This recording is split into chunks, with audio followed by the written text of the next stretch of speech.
오늘은 그 이름을 예수라 하라 라는 제목으로 말씀 나누겠습니다.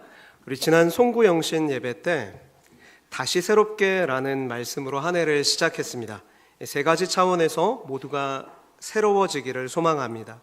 먼저는 믿음을 새롭게 함으로 하나님과의 관계가 더욱 건강해지고, 다음은 관계를 새롭게 함으로 성도들 간의 교제가 즐거워지고, 마지막으로 사명을 새롭게 함으로 우리 인생의 시간을 흘려보내는 시간이 아니라 의미 있는 시간, 곧 하나님의 구속사 안에서 쓰임받는 인생이 되기를 소망합니다.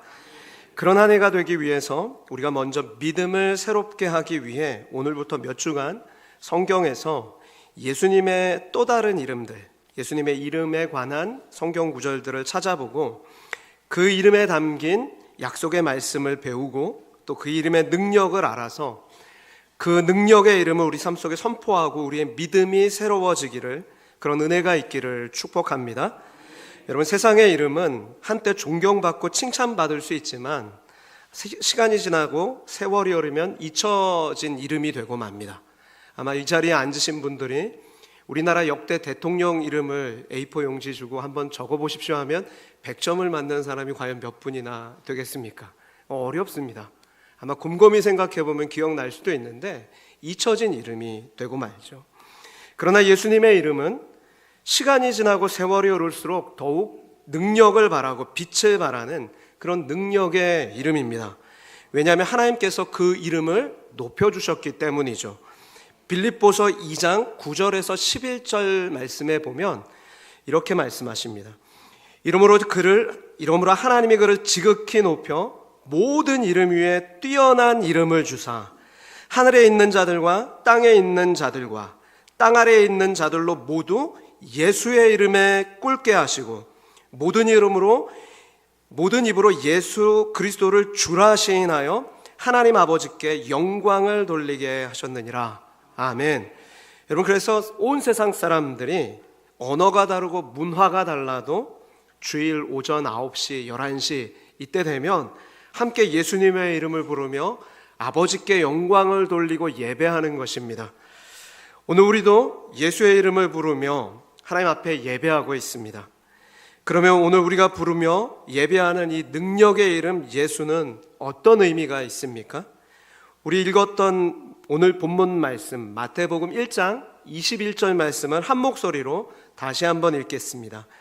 아들을 낳으리니 이름을 예수라 하라. 이는 그가 자기 백성을 그들의 죄에서 구원할 자이심이라 하니라. 아멘. 여러분, 이 말씀에 예수님의 핵심 사명이 담겨 있습니다. 왜 예수님이 이 땅에 오셨습니까? 이는 그가 자기 백성을 그들의 죄에서 구원할 자이심이라. 자기 백성을 그들의 죄에서 구원하기 위해서 예수님이 이 땅에 오셨습니다. 그럼 이것이 예수님의 가장 중요한 사명입니다. 우리는 이 사실을 놓치지 말아야 합니다. 그런데 오늘날 많은 성도들이 신앙생활을 하면서 이 사실을 알고는 있지만 확실하게 인지하지 못한 채 신앙생활을 하는 거예요. 그러다 보니까 예수님께 죄사함의 은혜를 간구하기 전에 다른 어떤 것들을 더 많이 구하고 기도하면서 삽니다. 오늘 여러분 예배 시간에 오셔서 가장 먼저 여러분이 드렸던 기도의 제목이 무엇입니까? 만약 여러분이 주님, 한 주간 저의 삶을 돌봐주셨는데 제가 그 가운데 지었던 많은 죄가 있습니다.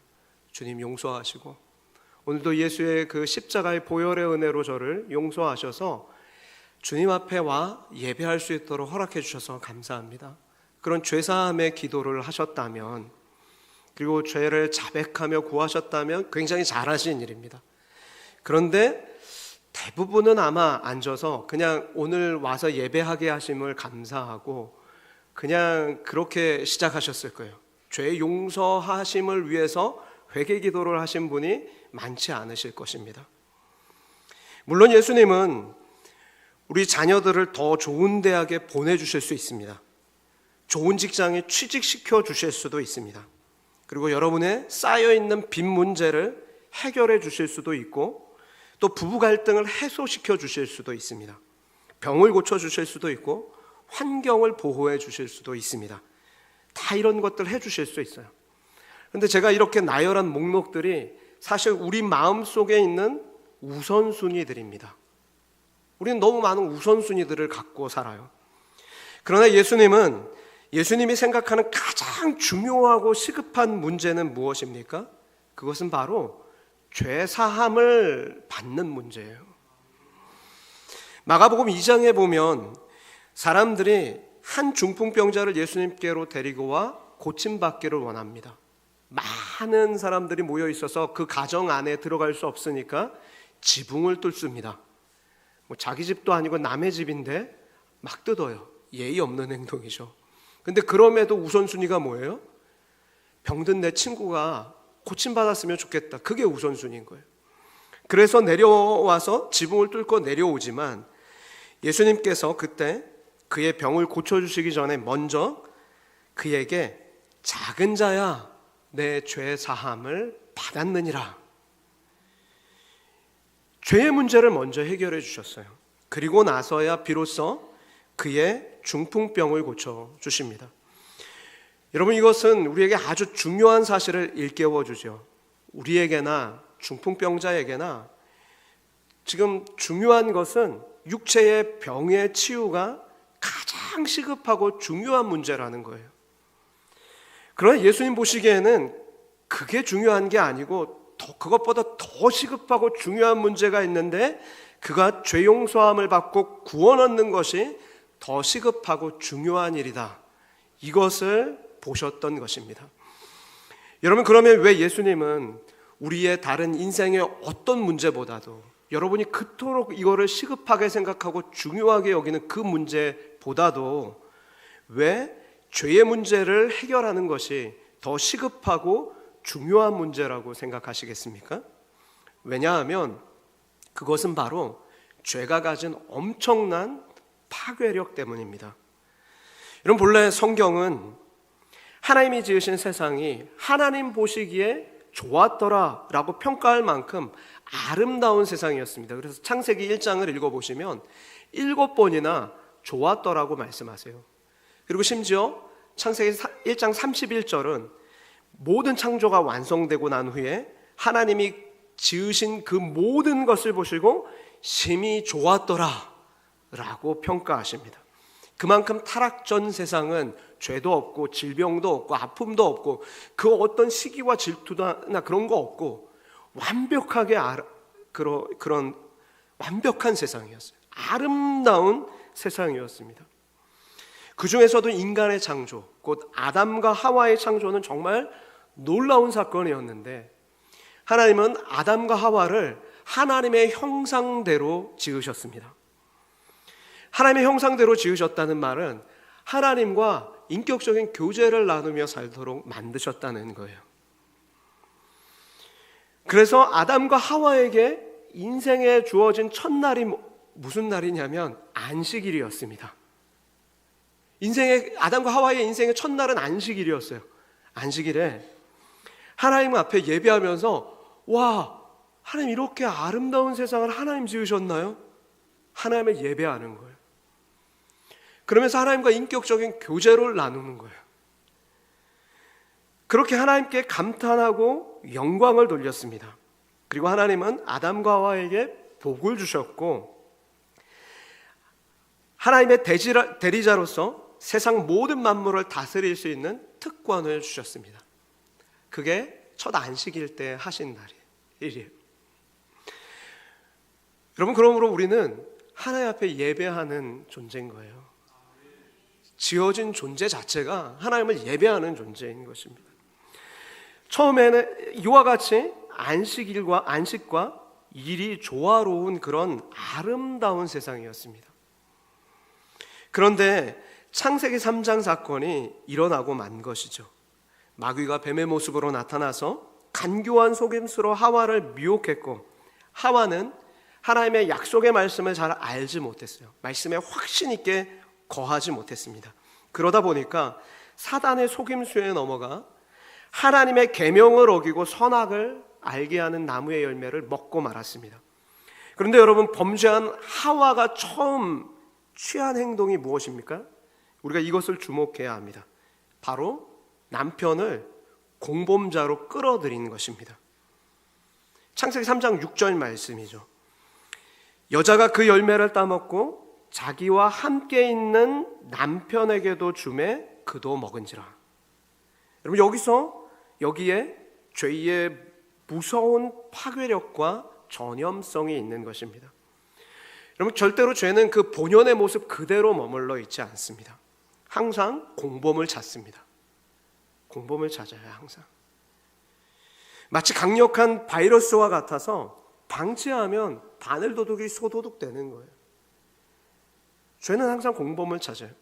가장 본질적인 예로 부부싸움을 할 때 부부가 다퉈요. 원래 싸움 되기 전에 내가 감정이 상했다고 본성대로 뭐 아내나 남편에게 소리 지르고 당신이 그랬잖아 막 그러면서 탓하면서 거친 언어를, 말폭탄을 내뱉기 시작합니다. 그러면 어떻게 되죠? 그 죄가 상대 배우자에게도 전염이 돼서 같이 폭발하기 시작합니다.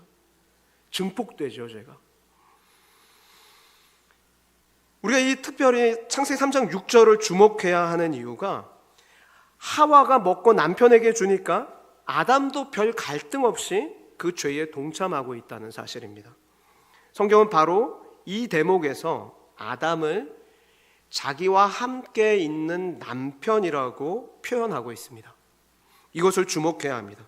부부는 인류 최초의 공동체로서 영적인 책임을 가지고 져야 하는 공동체였는데, 하나님을 영화롭게 하고 하나님을 예배하는 그런 영적인 책임 있는 공동체로서 온 세상 만물의 피조물을 하나님의 뜻대로 다스릴 특권을 받았는데, 그렇게 하나님을 섬겨야 할 이들이 지금 아내가 죄를 짓고 나서 남편을 공범자로 끌어들이고, 그러니까 아내의 죄가 남편의 죄가 되고 부모의 죄가 자식의 죄가 되고 한 가정의 죄가 인류 전체의 죄로 그렇게 번져나가는 것을 창세기에서 기록하고 있죠. 그래서 아내의 죄가 남편의 죄가 된 다음에 가인이, 그 아들, 첫째 아들 가인이 어떻게 합니까? 이제 남동생 아벨을 죽이는 그런 죄가 벌어져요. 그런 한 가정의 죄가 이제는 인류 전체의 죄악으로 번져나가요. 여러분, 이것이 바로 성경이 우리에게 보여주는 죄의 엄청난 파괴력입니다. 그러니까 예수님께서 죄 문제를 해결하는 걸 가장 시급한 과제로 보신 거예요. 여러분, 구체적으로 한 6가지 정도 우리가 죄가 무엇을 어떻게 망가뜨렸는가를 좀 살펴보길 원합니다. 첫째는, 죄는 하나님과의 관계를 깨뜨려 버렸죠. 죄가 아담과 하와의 마음속에 들어오자 이제 하나님을 예배할 그들이, 하나님 안에서 정말 너무 좋아했던 그들이 하나님께서 아담아 내가 어디 있니? 라고 부르실 때 낯을 피하여 숨고 부르시는 그 소리에 두려워 숨어버리는 존재가 되고 맙니다. 관계가 깨진 거죠, 하나님과의. 그래서 오늘날 대다수의 사람들이 하나님을 모른 채 살고 있습니다. 이 죄 때문에 그런 거예요. 두 번째는, 죄는 또한 부부 사이의 관계를 깨뜨렸습니다. 인간관계를 깨뜨린 거예요. 부부관계가 인간관계의 기본이거든요. 가장 사랑하며 인격적으로 한 몸을 이루며 살아야 될 그 관계가 깨어졌다는 건 다른 인간관계도 다 깨어졌다는 거예요. 당신은 내 뼈 중에 뼈요 살 중에 살입니다 라고 부를 만큼 금술이 좋았던 아담과 하와가 이제는 주도권 싸움을 하죠. 그러면서 삽니다. 너는 남편을 원하고 남편은 너를 다스릴지니라. 주도권 싸움을 하는 슬픈 현실이 됐습니다. 그리고 조금 전에도 말했지만 그 자식인 가인이 동생 아벨을 죽이는 끔찍한 형제 관계가 형성됐습니다. 그래서 요즘에 우리가 뭐 현실 남매다, 현실 형제다 그러는 말이 뭐예요? 아주 지겹도록 싸우며 산다는 거잖아요. 근데 그게 자연스러운 게 아니라니까요. 죄 때문에 그런 거예요. 형제가, 자매가, 남매가 얼마나 우애가 좋아야 되는데요. 하나님이 계획하시고 하나님이 창조하신 건 엄청 좋은, 사이좋은 우애 관계거든요. 근데 그런 게 다 죄가 깨뜨려 버린 거죠. 더 나아가 형제가 형제를 미워할 뿐만 아니라 가인이 아벨을 죽였을 뿐만 아니라 이제 민족과 민족이, 인종과 인종이 다투고 대립하는 슬픈 역사가 벌어지게 되는 것입니다. 세 번째로 죄로 인해 인간은 자신의 책임을 회피하고 남을 탓하는 존재로 전락해 버렸습니다. 하나님이 아담에게 내가 너에게 먹지 말라 명한 그 열매를 먹었니? 라고 물으셨을 때 아담은 자신의 책임을 회피하고 하나님 탓하고 아내 탓을 합니다. 하나님이 나에게 주셔서 나와 함께 있게 하신 여자 그가, 와, 이 얼마나 하와 입장에서 기분 나쁜 얘기겠어요. 내 뼈 중에 뼈요 살 중에 살이라고 부를 때는 언제인데, 그러면서 청혼해 놓고 결혼했는데 여자 그가 그러면서, 여기서 그는 인격이 싹 빠진 거거든요. 그 물건이 그게 이 정도 표현인 거거든요. 그렇게 타락한 거예요. 그래서 남 탓했지만 사실 성경은 그게 하와 탓이라고 안 그래요. 아담 너의 탓이다라고 성경은 명확하게 기록하고 있습니다. 왜냐하면 아담에게 로마서 5장 12절 보면 한 사람이 범죄함으로 말미암아 모든 사람이 죄를 범했다, 그렇게 말씀하는데 여기서 한 사람은 아담이에요. 왜 이렇게 말씀하시냐면 창세기 2장 17절에 보면 아직 하와가 창조되기 전에 하나님이 아담에게 선악을 알게 하는 열매를 먹지 마라, 그 언약을 맺으신 거예요. 그러니까 아담이 말씀의 담지자인 거예요. 하와는 최초의 그 말씀의 담지자였던 아담에게 설교를 들은 거예요. 전달받은 거예요. 하나님의 약속을, 하나님하고 이런 약속을 내가 받았어라고 전달받은 거예요. 따라서 아담은 말씀의 담지자로서 하와에게 그 말씀을 가르쳐 지켜 행하게 할 책임이 있었습니다. 여러분이 가정에서 혹시 부모로서 1세대 신앙생활을 하고 계시면, 그러면 자녀들에게 말씀의 담지자로서 하나님의 말씀을 잘 가르칠 책임이 여러분에게 있는 것입니다. 만약에 자녀인 여러분이 먼저 신앙생활을 하고 있다면 여러분이 말씀의 담지자로서 말씀을 모르는 그 부모님들에게 예수 그리스도를 전할 책임이 있는 거예요. 그 책임을 하나님께서 나중에 천국 가서 우리에게 물으실 거라니까요. 아담에게 묻고 있잖아요. 한 사람 아담으로 인해서 죄가 세상에 들어왔다. 죄로 인해 인간은 그럼에도 자꾸 자기의 책임을 회피하고 남 탓하며 사는 거예요. 여러분, 우리는 그리스도인으로서 우리의 책임을 다하며 사는 존재가 되기를 축복합니다. 네 번째로 죄는 임신하는 고통과 해산하는 수고를 가져왔습니다. 여러분, 사실 사람이 한 생명을 잉태하는 건 얼마나 큰 복이에요. 그렇기 때문에 임신과 해산은 사실 고통과 수고가 아니었습니다. 이건 기쁜 일이고 아마 순풍순풍 나았을 거예요. 죄가 들어오기 전에는. 그런데 죄가 들어오고 나서 어떻게 됩니까? 여자에게 이르시되 내가 임신하는 고통을 크게 더하리니 내가 수고하고 자식을 낳을 것이며 너는 남편을 원하고 남편은 너를 다스릴 것이니라. 가정의 행복이 깨진 거죠. 여러분, 지금이야 의료 기술이 발전해서 우리가 자녀를 낳을 때 별로 목숨 걸고 낳는다는 생각을 안 해요. 그런데 저도 어느 병원이 저의 고향이 아니라 집이 저희 고향인 것 같아요. 집에서 나왔어요, 저희 어머니가. 아마 저보다 더 연령이 많으신 여기 우리 권사님 집사님들, 아마 그 부모님이 출산하실 때, 여러분을 출산하실 때 밭에서 일하다가 나신 분도 계실 거예요. 목숨 걸고 나왔다고요. 그때는 애 낳다가 돌아가시는 분들도 많았어요. 여러분, 이 모든 일이 왜 이렇게 벌어진 거라고요? 창세기 3장 사건 때문에 벌어진 거라고요. 그리고 다섯 번째로 죄로 인해 사람만 타락한 게 아니라 피조물도 저주를 받고 노동의 의미도 변질되었습니다. 그래서 저주받은 땅은 이제 아담이 평생 수고해야 그 소산을 주는데 밭의 소산만 주면 얼마나 감사해요. 일한 보람이 있죠. 그런데 그 밭의 채소와 함께 가시덤불과 엉겅퀴를 내는 부조리한 현실이 되었습니다.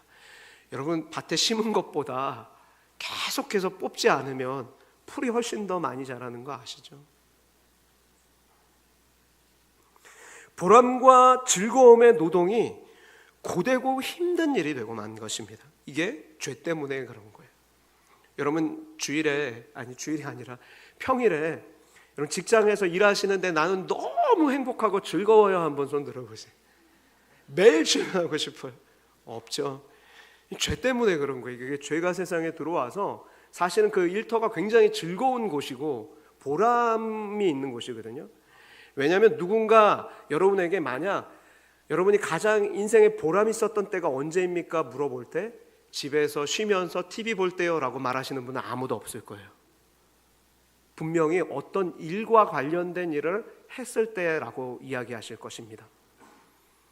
직장 안에서 어떤 프로젝트를 잘 감당했을 때, 그래서 그걸로 회사가 성장할 때 기여했을 때, 아니면 길에서 누군가를 만났는데 정말 불쌍해 보여서 그를 도왔는데 그가 나중에 정말 잘 돼서 감사하다고 딱 인사하러 왔을 때 그때가 보람 있었어요 라고 얘기하든지 그럴 거예요. 쉴 때 보람 있었어요 라고 할 분 아무도 없어요. 어떤 일을 하셨을 때 집에서 뭐 자녀를 잘 양육해낸 거, 뭐 여러 일들이 했을 때가 보람 있지 그냥 쉴 때가 보람 있는 사람은 없거든요. 그런데 그런 일의 가치가 죄로 인해서 고된 노동으로 변질됐다고요. 그럼 저는 여러분이 그리스도인으로서 일터에서 보람을 찾을 수 있기를 축복합니다. 여섯 번째는 또한 죄의 결과로 인간은 죽음을 맞이하게 되었습니다. 너는 흙이니 흙으로 돌아갈 것이니라. 에덴 동산 중앙에는 선악을 알게 하는 나무의 열매뿐만 아니라 또 하나 생명나무 열매가 있어서 그 나무의 열매를 먹음으로 영생을 추구할 수 있었어요. 그런데 이제 하나님께서 범죄한 아담과 하와를 에덴의 동산 밖으로 쫓아내어 보내시죠. 동쪽 밖으로. 그리고 그 동쪽 길목을 화염검과 그룹들로 지키십니다. 천사들로 지키세요. 왜 그렇게 하십니까? 죄 지은 상태에서 동산에 들어와서 생명나무를 따먹고 영생을 하면 어떻게 돼요? 비참한 존재가 되는 거예요. 죄의 이 엄청난 파괴력 가운데서 거기서 평생 마귀의 종노릇하며 살게 된다고요. 그러니까 하나님께서 그것을 미연에 방지하기 위해 동산 밖으로 내보내시고 그 생명나무 열매를 따먹지 못하게 하시려고 그룹들로 지키시는 것입니다. 하나님 은혜죠. 자,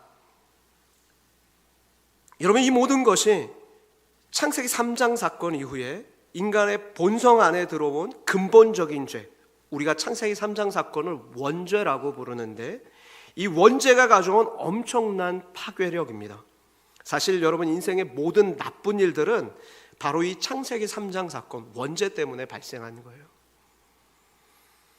그래서 여러분, 누군가 여러분에게 믿지 않는 분이 왜 하나님 살아계시다며, 선한 하나님이 살아계신데 이토록 전쟁도 있고 질병도 있고 나쁜 일들이 가득하냐라고 묻는다면 이건 하나님이 살아계시지 않기 때문이 아니라 창세기 3장 사건 때문이야. 하나님이 지으신 선한 세상이 죄로 인해서 타락했기 때문에 그런 거야 라고 말씀해 주실 수 있어야 합니다.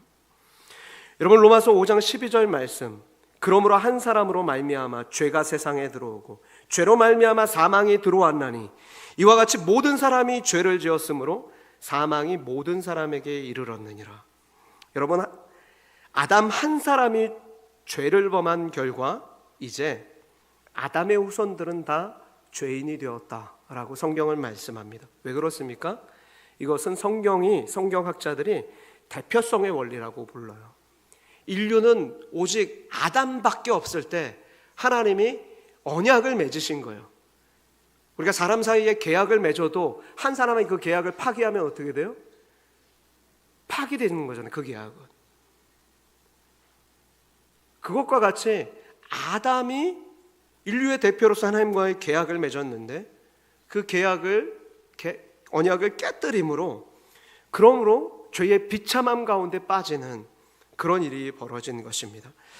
여러분, 마치 한국 대표팀이 일본 대표팀과 축구 경기에서 패하면 우리는 한국 선수 11명이 졌다고 얘기하지 않습니다. 한국이 졌다고 이야기합니다. 아담이 대표로서 하나님과 언약을 맺고 지키는 일에 실패했던 것이죠. 그래서 그 결과 죄가 인간의 마음속에 들어오자 인간은 전적으로 타락하게 되었고, 그 결과 죽음의 문제, 전쟁과 테러의 문제, 그리고 고통의 문제, 갈등과 미움의 문제, 환경 파괴의 문제, 심지어 육체의 질병과 정신의 질병의 문제까지 사실상 다 이 창세기 3장 사건으로부터, 인간의 타락으로부터, 죄로부터 인해 비롯된 결과인 것입니다. 성경은 아주 명확하게 인간의 이 전적 타락을 고발하죠.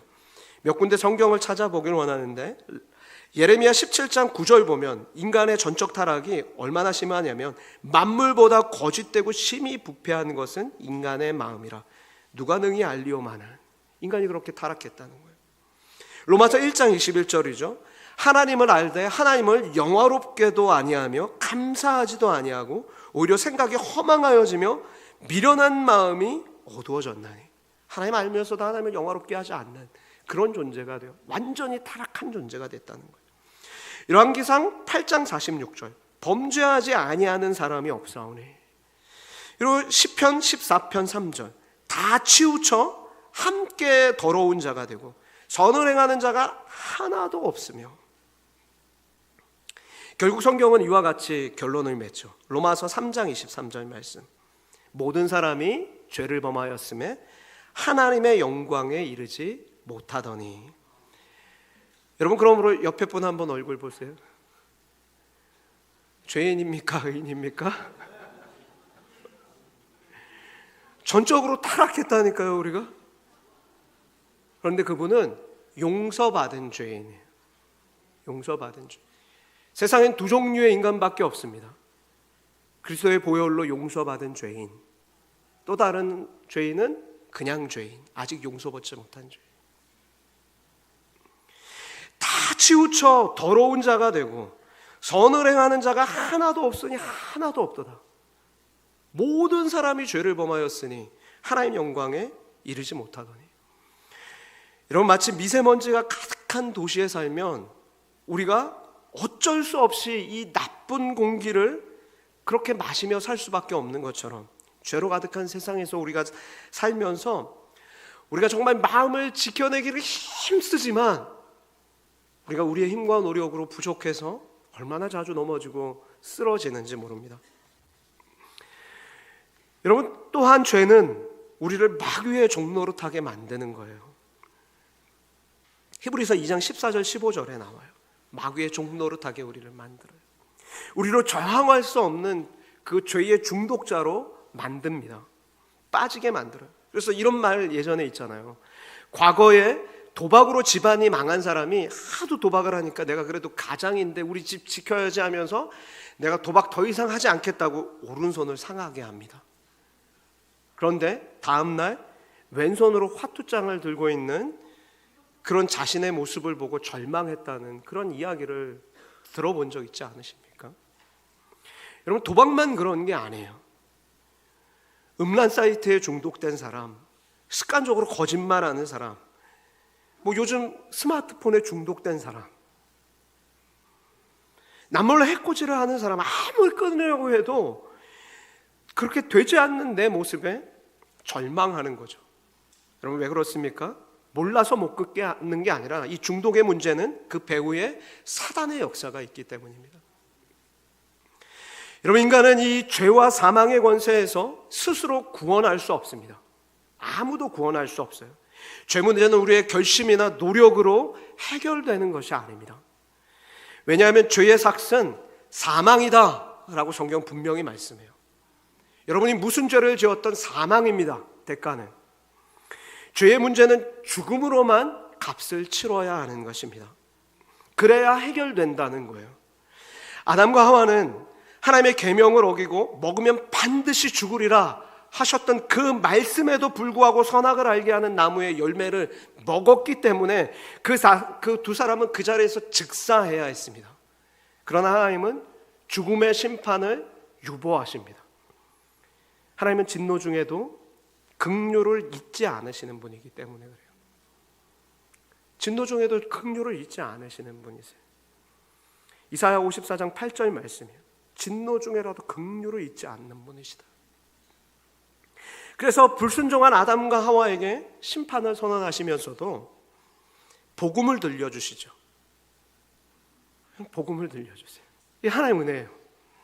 자, 우리가 그 복음, 원시 복음을 한번 같이 읽어봅시다. 바로 창세기 3장 15절 말씀입니다. 함께 읽겠습니다. 시작. 내가 너로 여자와 원수가 되게 하고 내 후손도 여자의 후손과 원수가 되게 하리니 여자의 후손은 내 머리를 상하게 할 것이요 너는 그의 발꿈치를 상하게 할 것이라 하시고, 뱀의 모습으로 나타난 사단의 머리를 상하게 하시겠다, 여자의 후손을 통해서 그렇게 하겠다라고 말씀하세요. 그런데 여기서 여자의 후손이라고 쓰인 이 단어가 히브리어를 보면 후라고 읽는데 3인칭 남성 단수로 쓰였어요. 많은 후손이 아니에요. 그 후손, 그 남자, 그 아기, 그 아들. 그러니까 하나님은 이미 하와가 선악과를 따먹었을 때부터 그 아들, 유일한 아들 예수 그리스도를 통해서 여자의 후손으로 그를 보내서 동정녀 마리아에게서 낫게 하심으로 그 계획을 이때부터 하신 거예요. 그래서 그 후손으로 말미암아 인류를 구원할 계획을 세우셨던 것입니다. 그리고 앞으로 오실 그 예수 그리스도에 대한 예표로 짐승을 잡아 가죽옷을 지어 입히심으로 우리의 죄를 대속하기 위해서 죽임당할 하나님의 어린 양. 우리 찬양 중에 이런 찬양 있죠. 죽임당하신 어린 양. 못 들어보셨어요? 그런 찬양이 있습니다. 찬송과 존귀와 영광 주님께 올려드린다는 찬양이 있습니다. 제가 음치라서 잘 못 알아들으신 것 같습니다. 인터넷 가셔서 찾아보시면 죽임당하신 어린 양, 그런 찬양이 있어요. 그 어린 양, 죽임당하실 어린 양의 희생을 예표로 보여주신 거죠. 그리고 먼 훗날 때가 참에 이 원시복음의 약속대로, 창세기 3장 15절의 약속대로 예수님은 여자의 후손, 곧 동정녀 마리아에게서 나시고 본디오 빌라도에게 고난을 받으사 십자가에 못 박혀 죽으심으로 죄의 삭신 사망의 문제를 해결해 주셨습니다. 사단의 권세를 깨뜨려 버리신 것입니다. 그래서 성경은 이와 같이 말씀합니다. 예수님이 십자가에서 이루신 사건이 사단의 권세를 깨뜨리고 우리에게 얼마나 놀라운 은혜를 주셨는가를 이사야 53장 4절에서 6절에 말씀하세요. 우리 이사야 53장 4절에서 6절 말씀을 한번 보십시오. 함께 읽겠습니다. 그는 실로 우리의 질고를 지고 우리의 슬픔을 당하셨거늘 우리는 생각하기를 그는 징벌을 받아 하나님께 맞으며 고난을 당한다 생각하였노라. 그가 찔림은 우리의 허물 때문이요 그가 상함은 우리의 죄악 때문이라. 그가 징계를 받음으로 우리가 평화를 누리고 그가 채찍에 맞음으로 우리는 나음을 받았도다. 우리는 다 양 같아서 그릇 행하여 각기 제 길로 갔거늘 여호와께서는 우리 모두의 죄악을 그에게 담당시키셨노라. 여러분, 죄와 잘못은 나에게 있는데도 하나님이 내가 받아야 할 그 질고를, 여러분 여기서 질고는 병이에요. 내가 받아야 할 모든 질병과 슬픔과 징벌과 매맞음과 고난과 찔림과 상함과 징계와 채찍 맞음을 자신의 사랑하는 아들 예수 그리스도께 다 받도록 하셨다는 것입니다. 여러분, 그래서 오늘 우리는 세상이 줄 수 없는 평화와 치료와 죄사함을 받아 누리게 된 줄 믿습니다. 이게 바로 십자가의 은혜예요. 그런데 여러분, 우리가 이 은혜를 받기 위해서 저와 여러분이 무엇을 하셨습니까? 이사야 53장 6절을 보면 그릇 행하여 각기 제 길로 간 것밖에 없어요. 저와 여러분이 뭘 했다고요? 그릇 행하여 각기 제 길로 갔노라. 그것밖에 없다고요. 뭐 내가 아주 잘 살아서 거룩하게 살아서 내가 하나님 보시기에 칭찬받을 만한 삶을 살아서 죄 용서 받은 것 아닙니다. 그릇 행하여 각기 제 길로 갔거늘 여호와께서는 우리 모두의 죄악을 그에게 담당시키셨노라. 여러분, 다시 말해 우리는 아무 공로 없고 받을 자격 없는 나인데 그런 나를 구원하시기 위해 주께서 십자가에 죽으시고 보배로운 피를 흘려주신 것입니다. 그래서 성경이 뭐라고 말씀하냐면요, 베드로전서 1장 18절에서 19절 말씀 우리 함께 한번 읽어보겠습니다. 너희가 알거니와 너희 조상이 물려준 헛된 행실에서 대속함을 받은 것은 은이나 금같이 없어질 것으로 된 것이 아니요. 자, 잠깐만요. 자, 우리가 대속함을 받은 게 뭐라고요? 헛된 행실에서 대속함을 받은 건 은이나 금같이 없어질 것으로 된 것이 아닙니다. 그리고 19절 말씀 같이 읽습니다. 오직 흠없고 점없는 어린 양 같은 그리스도의 보배로운 피로 된 것이니라. 아멘. 여러분, 우리가 죄 용서함 받은 게 우리 헛된 행실, 각자 자기 길로 마음껏 사는 그걸로 된 게 아니라 그리스도의 보배로운 피로 됐다. 그렇게 말씀합니다. 여러분, 성경이 주님이 십자가에서 쏟으신 물과 피가 얼마나 능력 있는가를 우리에게 계속해서 증언하는데 몇 군데를 찾아보길 원합니다. 에스겔 36장 25절 말씀, 에스겔 36장 25절 말씀 보면 여러분 집에 가서도 이 구절에 형광펜을 쳐놓으시면 좋겠습니다. 맑은 물을 너희에게 뿌려서 너희로 정결하게 하되 모든 더러운 것에서와 모든 우상 숭배에서 너희를 정결하게 할 것이며, 이것이 주님이 십자가에서 옆구리에 상처를 입으셨을 때 쏟으신 물의 그 피의 역사와 효능입니다. 자, 그리고 로마서 5장 9절에서 10절 말씀, 그러면 이제 우리가 그의 피로 말미암아 의롭다 하심을 받았으니 더욱 그로 말미암아 진노하심에서 구원을 받을 것이니 10절이요 곧 우리가 원수 되었을 때 그의 아들의 죽으심으로 말미암아 하나님과 화목하게 되었으니 화목하게 된 자로서는 더욱 그의 살아나심으로 말미암아 구원을 받을 것이니라. 아멘. 그리스도의 보혈로 우리가 진노하심에서 구원을 받았고 하나님과 화목하게 되었고 그렇게 되는 거예요. 자, 그리고 에베소서 1장 7절 말씀, 우리는 그리스도 안에서 그의 은혜의 풍성함을 따라 그의 피로 말미암아 속량 곧 죄사함을 받았느니라. 아멘. 사랑하는 여러분, 예수님은 자기 백성을 그들의 죄에서 구원하려고 이 땅에 오셨습니다. 여러분, 모든 사람의 죄가 아닙니다. 그죠? 오늘 본문을 다시 주목해서 읽으십시오. 그 이름을 예수라 하라. 이는 그가 자기 백성을 그들의 죄에서 구원할 자이심이라. 그런데 여러분, 우리가 이 은혜를 값없이 받다 보니까, 내가 낸 돈이 없다 보니까, 내가 낸 어떤 게 없다 보니까 은혜를 값없이 받았다고 교회에서 자꾸 얘기하니까 어떻게 생각해요? 교회 가면 뭔가를 무상으로 제공하는 곳인가 보다라고 사람들이 착각해서 많은 한국 교회 안에 무상으로 뭔가를 누리기를 원하죠. 그런데 여러분, 영적인 시각으로 보면 엄청난 준비가 있었어요. 창세 전에 너희를 택하사, 그렇게 성경은 말씀하세요. 창세기 3장 15절에서 그때부터 여자의 후손으로 예수 그리스도를 보내시기로 계획하셨어요. 그리고 때가 참에 그 아들을 보내셨습니다. 엄청난 준비가 있었어요. 그리고 하나님께서 치르신 값은 자신의 사랑하는 독자 아들 예수 그리스도를, 그 생명을 저와 여러분을 살리기 위해서 그 값을 치러주신 것입니다. 엄청난 값을 치러주신 거예요. 그러므로 여러분, 구원은 공짜가 아닙니다.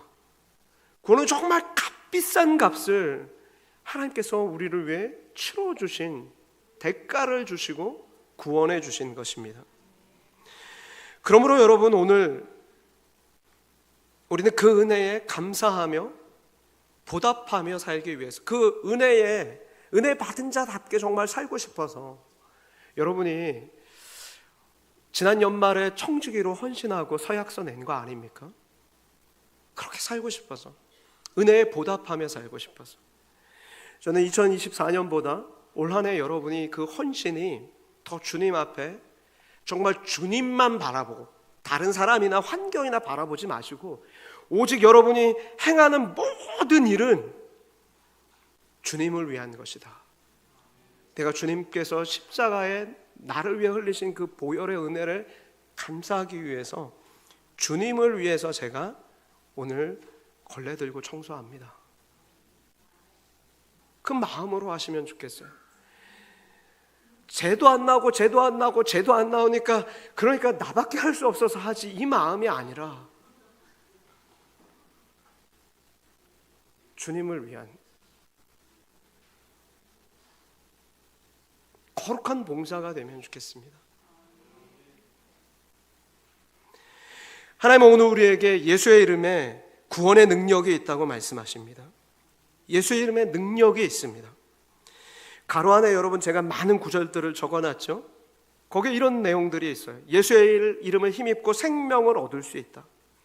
예수의 이름으로 구원을 얻는다. 예수의 이름으로 손을 내밀면 병이 낫게 된다.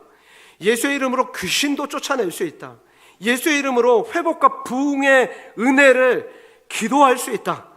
그리고 예수의 이름으로 무엇이든지 구하면 다 행하시겠다. 주님의 약속입니다. 그리고 예수님께서 십자가에 죽으시고 부활하신 후 승천하시기 전에 뭐라고 말씀하셨냐면, 하나님께서 하늘과 땅의 모든 권세를 내게 주셨나니 라고 말씀하세요. 여러분, 하늘과 땅의 모든 권세를 가지신 예수님께서 여러분이 무엇을 구하든지 다 응답하실 수 있어요. 그 권세가 예수의 이름에 있습니다. 그러나 여러분이 예수의 이름으로 그 모든 능력과 권세를 누리시려면 조건이 있습니다. 반드시 죄사함의 은혜를 먼저 누리셔야 돼요. 하나님이 정하신 방법으로 예수 그리스도를 영접하고 그 그리스도의 십자가 은혜가, 보혈이 얼마나 내 안에 큰 것인가, 귀한 것인가, 그 앞에 가서 무릎 꿇고 기도하시며 여러분의 죄를 자백하시는 시간이 필요합니다. 그러면 너희가 너희 죄를 자백하면 그는 미쁘시고 의로우사 너희 모든 죄를 사하시리라. 주님 말씀하세요. 왜 여러분 죄사함의 은혜가 우선순위 되어야 합니까? 이사야 59장 1절에서 2절 말씀에 보면 이렇게 말씀합니다. 여호와의 손이 짧아서 너희를 구원하지 못하심도 아니고, 귀가 둔하여서 너희의 이야기를 듣지 못하심도 아니고, 오직 너희의 죄악이, 뭐가요? 너희의 죄악이 너희와 너희 하나님 사이를 갈라놓았고, 너희의 죄가 그의 얼굴을 가리어서 너희에게 듣지 않으시게 함이니라. 여러분, 이게 이스라엘 백성에게 주신 말씀이라고요. 오늘날로 얘기하면 신자들에게 주시는 말씀이에요. 세상 사람들에게 하시는 말씀이 아니라 신자들에게 주시는 말씀이에요. 우리의 죄가 있으면 여러분이 아무리 기도해도 하나님이 그 죄로 인해서 여러분에게 응답하시지 않겠다. 그러니 여러분, 무슨 기도가 가장 선행돼야 되는 거예요? 뭐가 내게 가장 시급하고 중요한 문제예요? 죄사함의 문제인 것입니다. 우리가 그렇게 우리의 죄를 자백하면 그는 미쁘시고 의로우사 우리의 죄를 다 용서하시고 우리를 구원 얻은 주님의 백성답게 살아갈 능력과 힘을 더하시는 거예요. 여러분, 고린도전서 6장 11절 말씀을 보면 너희 중에 이와 같은 자들이 있더니 주 예수 그리스도의 이름과 우리 하나님의 성령 안에서 씻음과 거룩함과 의롭다 하심을 받았느니라 라고 말씀합니다. 이 무슨 말이냐면, 너희 중에 이와 같은 자들이 있었다는 건 과거 믿지 않는 이방인들과 같이 죄악에 빠져 살던 자들이 있었다, 그 말이에요. 그런데 이제는 어떻게 됐다고요? 우리 저 예수 그리스도의 이름과 하나님의 성령 안에서 씻음과 거룩함과 의롭다 하심을 받았다. 여러분, 우리가 그런 존재가 됐어요. 예수의 이름은 우리를 거룩하게 하시고 우리를 죄에서 씻어내시고 의롭게 하시는 능력이 있는 이름인 것입니다. 여러분, 그러므로 거룩하다라는 뜻이 뭐냐면 구별되었다는 거예요. 여러분이 만약에 어떠한 일을 하나님을 위해서 하는 일로 그 일을 구별하시기 시작하신다면 그 일이 거룩한 일이 되는 거예요. 집에서 설거지를 하시더라도 내게 붙여주신 가족을, 이렇게 사랑스러운 가족을 붙여주신 하나님께 감사해서 정말 주님의 영광을 위해서 설거지를 하신다면 그 일이 거룩한 일이 되는 거라고요.